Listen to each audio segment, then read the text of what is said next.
Bowler's Bay, Bimming Merry Magna, Binster, Binge, Great Binge and Lesser Binge.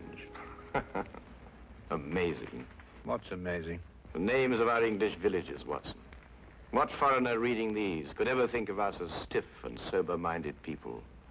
Bippery Cross, Birrer Crags, Bird Cherry Brook and Birding Piece Place, Burlston Junction. When do we go? Go where? To Burlston Manor, Burlston, Sussex. Whatever led you to believe that I'm interested in Sussex, Burlston, or Burlston Manor?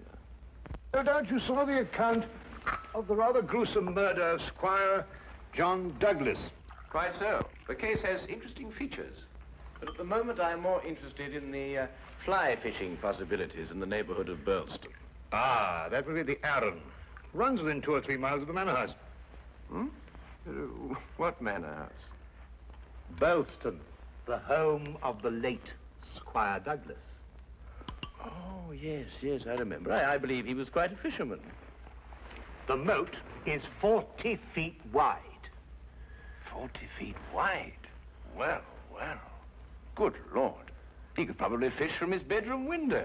And when the drawbridge is raised, the place becomes an island. 4 hours after the bridge is raised, the body of Squire Douglas is found in his study with half his head blown off. That should appeal to you. Fishing seems a safe business by comparison. Do you row a boat? A boat? For fly fishing? Have you ever fished before? Does this look like the equipment of an amateur?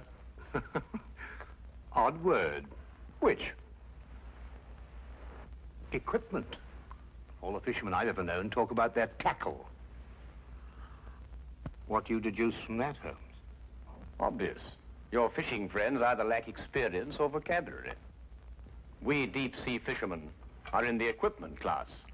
None of your nasty little bundles. Yes, that gaff is far more suitable for a shark than a trout. Do you really think so? No good for trout? Well, it depends what trout you're after. Oh yes. Well, we must carry a tape measure.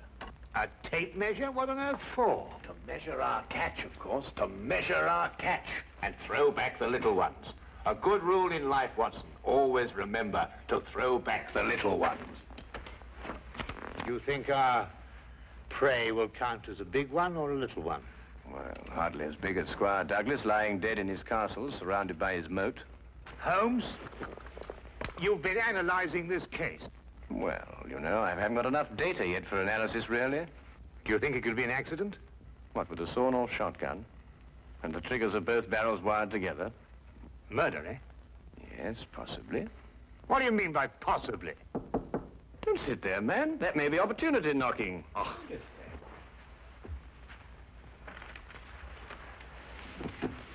Come in.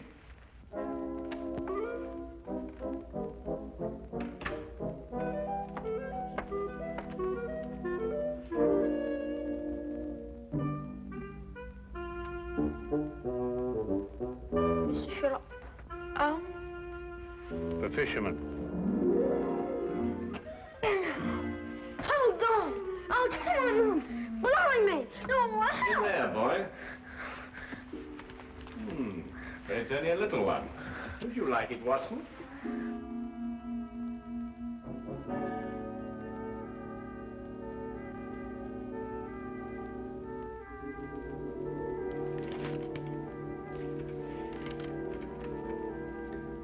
Would appreciate your view. Intriguing affair, Burlston Manor. Signed, Inspector McLeod. Ha! Please, English, for I'm utterly baffled. Help. Hey, where is it? Where's what? Well, the tape measure, of course. Where is that tape measure? Holding the fiddle case together, sir. Fiddle? Violin case, boy. Oh, tell me, Watson, how are we off for trains? Trains? Ah, yes. Now, let me see. Burlston. Yes, now, that would be the West Sussex Littlehampton Bognor line. Now, there's a 10:15. Now, that doesn't stop. Of course, it's a 12:3. That will get us in at 4:2 or 4:7. I say, I'd forgotten, actually. You'd say you can't remember whether it's 4-2 or 4-7. Come, Watson, you're slipping. Blimey. Does it keep all the times in his head? Where else, of course? We are a nation of railway pioneers, my boy. Like a great many Englishmen before him, Dr. Watson restricts his reading to the Bible, the Times, and Bradshaw's Railway Guide to the British Isles. Here, boy. Man of the March Hares, that's what you two are.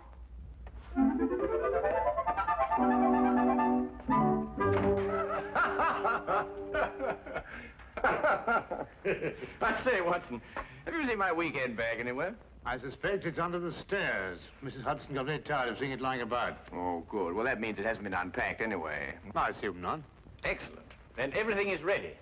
Oh, be a good fellow, would you, and dig out that bag and put it in the cab along with that tackle. Why? Aren't you going to be here? I have a little reading to do. Pick me up at the British Museum Library, say half an hour before the train leaves. Now, look here, Holmes. This is no time to go reading. You'll miss the train.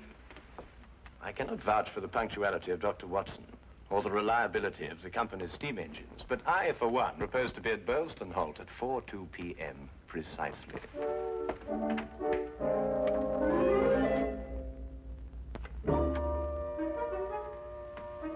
Or is it 4:07?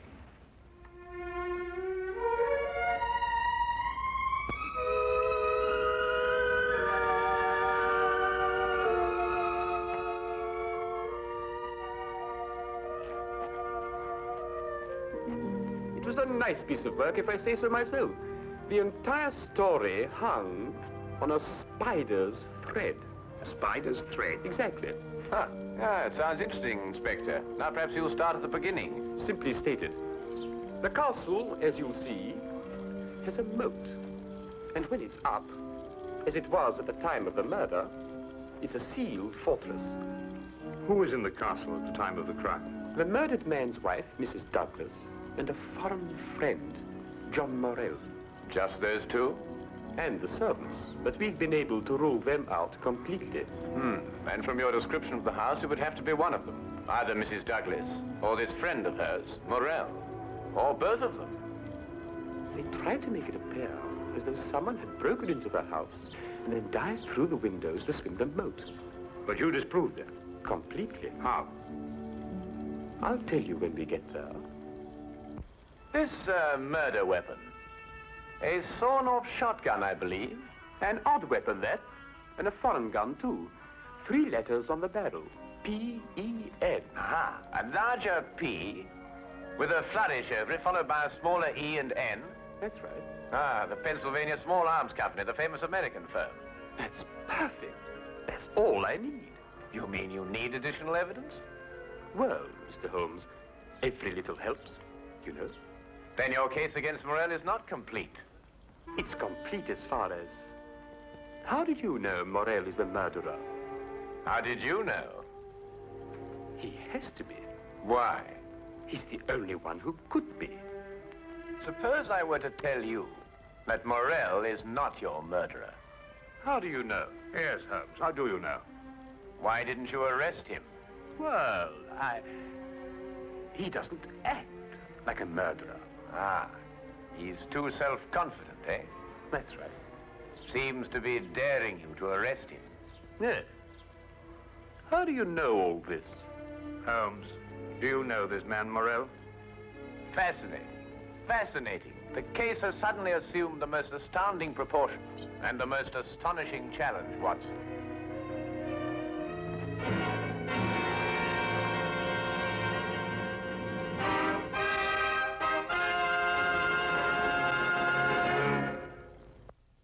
Specimen of the period. Yes, it is lovely, isn't it? What did you mean, Mr. Holmes? Nothing. I just think it's a lovely building. No, I mean when you said that Morell didn't murder Mr. Douglas. Oh, that. Yes, what did you mean? How do you know he didn't do it?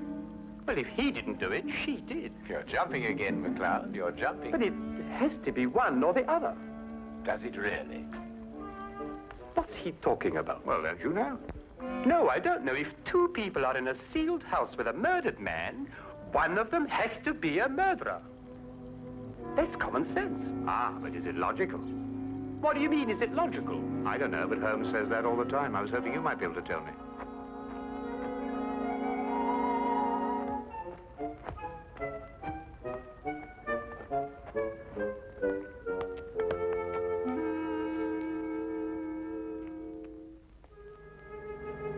He hasn't been moved. That's just the way we found him last night.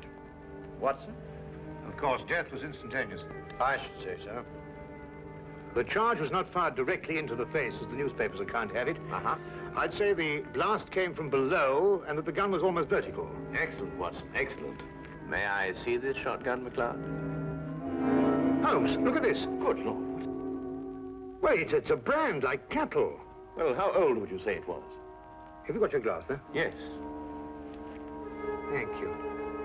It's very difficult to estimate marking like this, Holmes, but I'd say it's over 15 years. 20. Mr. Morrell? At your service, Mr. Holmes. Dr. Watson. News travels quickly. This is a small village. You said 20 years? Yes. The same age as this. It stands for the Mesa Valley, Arizona. Gold claim number 341. That is where John and I met 20 years ago. There were 3 of us. We registered the claim, worked it, and then sold it. We divided the money in thirds and went our different ways.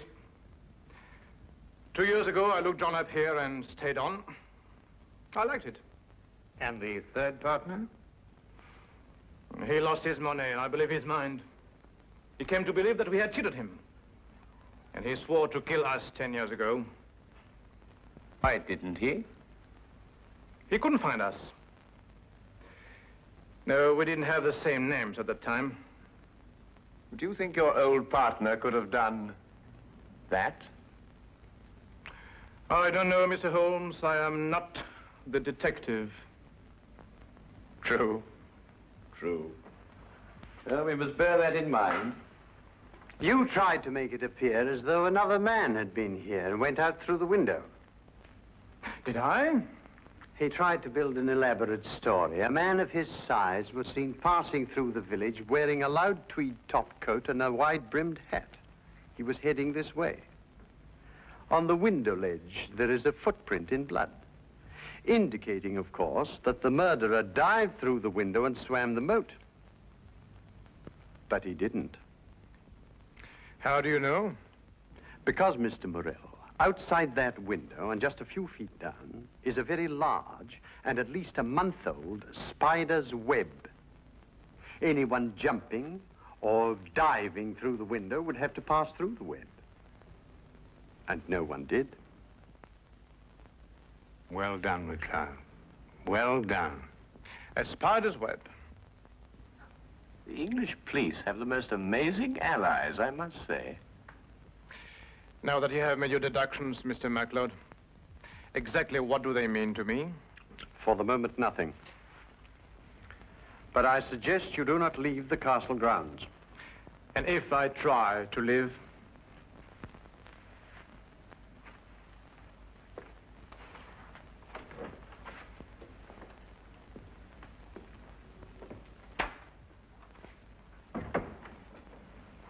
Well done, McLeod. You've certainly got your man. But I'm not rushing in to make any arrest. I'm going to make sure the case is iron cast. Oh, very wise. And what's the motive? Revenge for the Vermis Valley affair? I've got to go a bit careful there, Doctor. If you ask me, it's a case of, cherchez la woman. Oh, what's he? Oh, he's Douglas. Well, you know how these things are, Doctor, between us, men of the world. We know how a situation like this can... Oh, of course. Of course. Of course. Of course. Delicate situation, then. Delicate. Yes, delicate. Might almost be called the case of the other man. Hmm?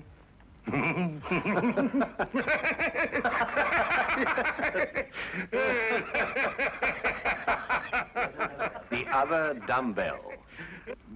Who? Not who, what. What? That's right, what? What are you talking about? That. There's only one dumbbell. One dumbbell. That's right. Well? There's only one dumbbell, Watson. I know. That's it over there. Yes. Where's the other one? Well, I don't know. I've only just come here. Do you know where the other one is? What difference does it make? Well, that's right, yes. What difference does it make?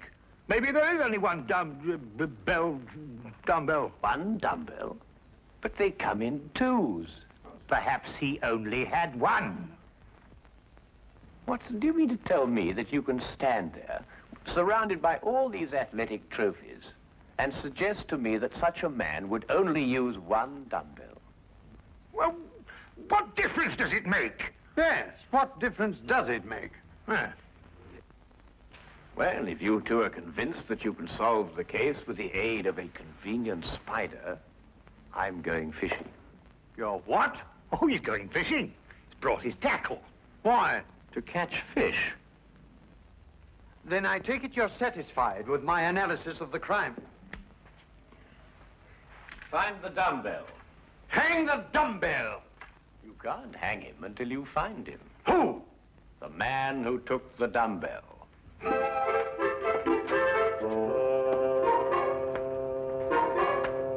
You've gone too far now, Holmes. I think you've made him very angry. Then he should fish. It soothes the nerves. Are you really going to fish? I am. Where? Out of that window. It looks very comfortable. Well, what do you expect to catch? A herring. A red herring. May I have the tape measure, Watson? To measure a red herring? To measure the big red herrings. The little ones I plan to throw back. Holmes, you're up to something. I am. What? Would you like to help? Of course. Well, look. Take the good inspector down to the local pub and keep him there for at least an hour. While you fish for red herring? At the moment, I'm fishing for bait. I don't know what you're talking about, but I'll do it. Good. Remember, 1 hour. I may enjoy myself in the local and stay too.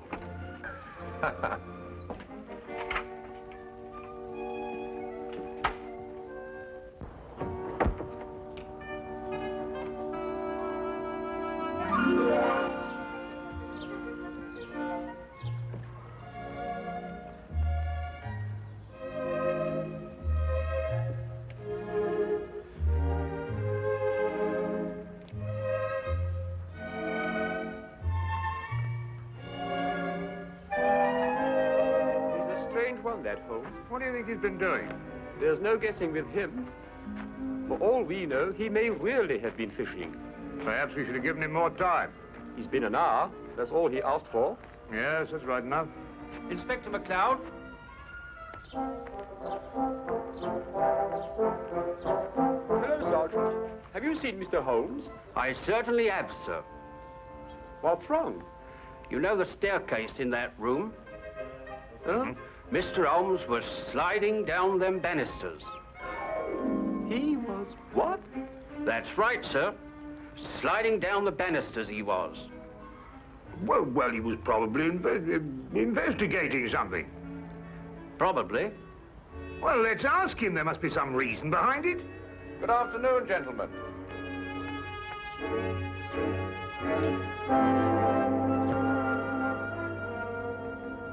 Go on. Ask him. Ask me what? Well? What have you been doing while we were away? Well, first I fished, No. and then I slid down the banisters. I told you. Why? Why not? Well, And you, Inspector McLeod, are going to drain the moat. I'm going to what? Drain the moat. Empty it right down to the bottom. I can't do that. That's a major engineering job. Don't you realize that's a real river that runs round the house? Well, in that case, don't drain the moat, but tell everyone you're going to. And then what? Then we'll all meet back here in an hour's time. and see if we can find somebody pulling something out of the moat. Exactly. What? Red herrings. As mad as a March hare.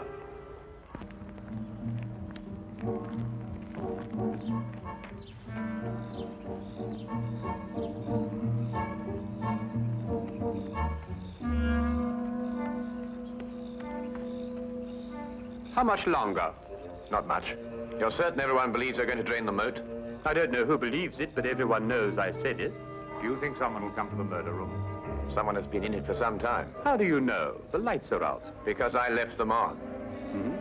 Look, what? That's it, let's go.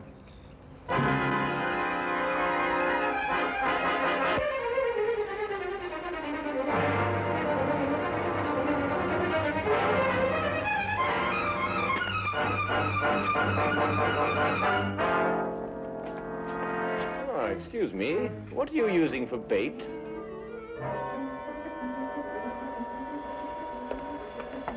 Oh, would you mind holding this? Thank you.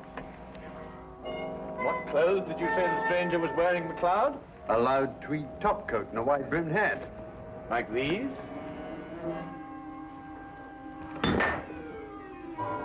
The dumbbell. Holmes, how did you know?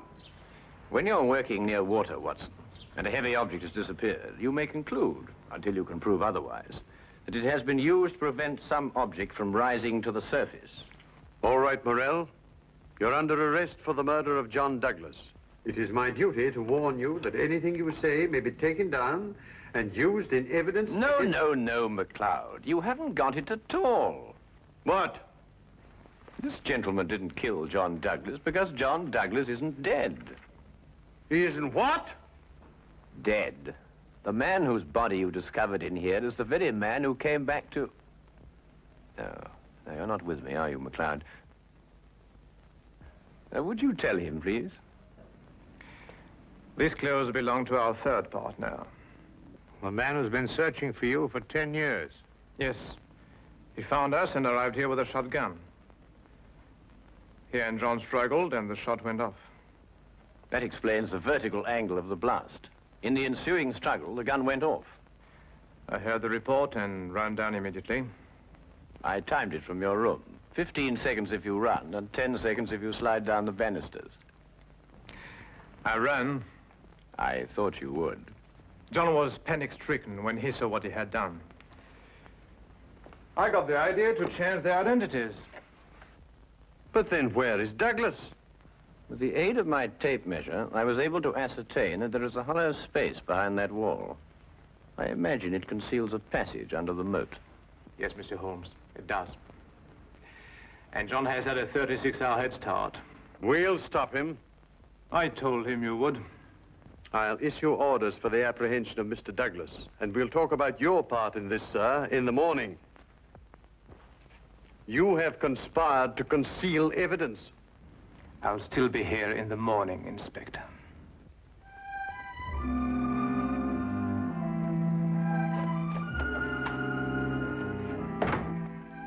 A very brilliant piece of deductions, Mr. Holmes. An excellent application of applied psychology.